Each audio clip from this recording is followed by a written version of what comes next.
Yet he gave a command to the skies above and opened the doors of the heavens. He rained down manna, and for the people to eat, he gave them the grain of heaven.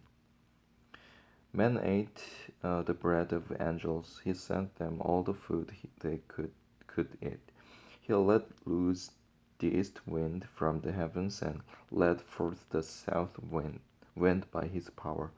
He rained meat down on them like dust, flying birds like sand on the seashore. He made them come down inside their camp or around their tents. They ate till they had more than enough, for he had given them what they craved. But before they turned from the food they craved, even while it was still in their mouths, God's anger rose against them. He put to death the sturdiest among them, cutting down the young men of Israel. In spite of all this, they kept on sinning. In spite of his wonders, they did not believe. So he ended their days in futility and their years in terror. Whenever God slew them, they would seek him. They eagerly turned to him again.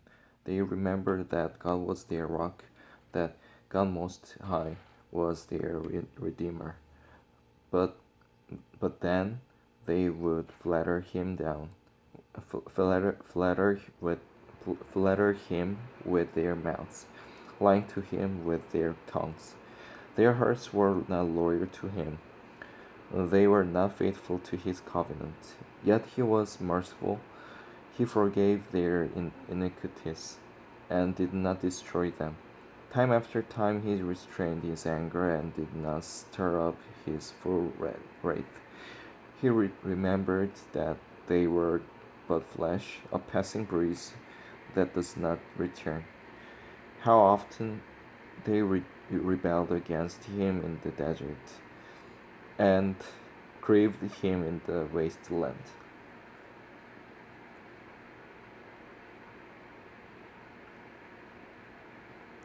Again and again they put God to the test. They vexed the Holy One of Israel.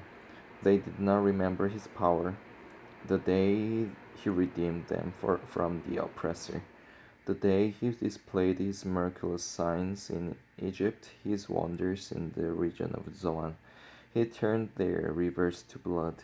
They could not drink from their streams. He sent swarms of flies that devoured them, and frogs that devastated them. He gave their crops to the grasshopper, their produce to the locust. He destroyed their vines with hail, and their sycamore figs with sleet.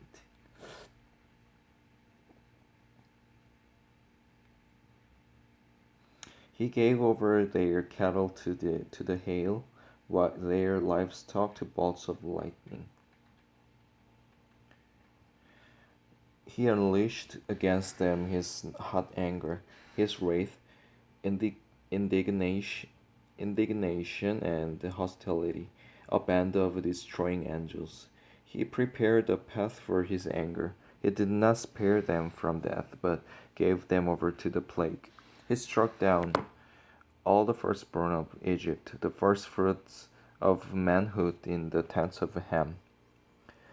But he brought his people out like a flock.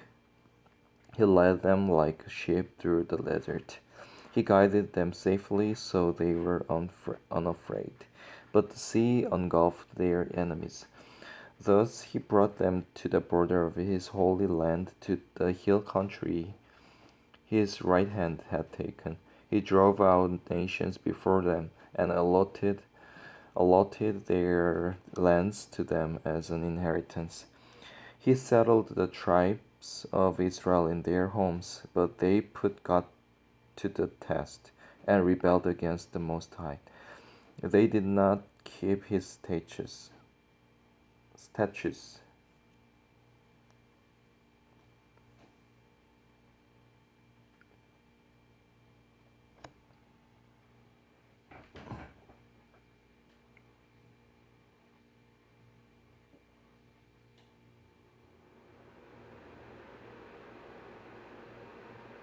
But they took, but they put God to the test, and rebelled against Most High.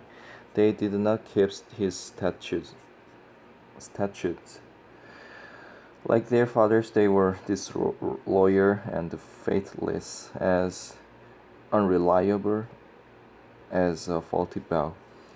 They angered him with their high places. They aroused his jealousy with their idols.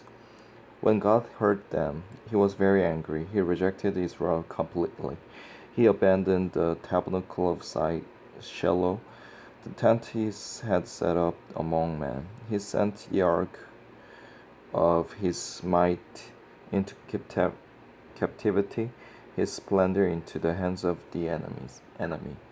He gave his people over to the sword. He was very angry with his inheritance.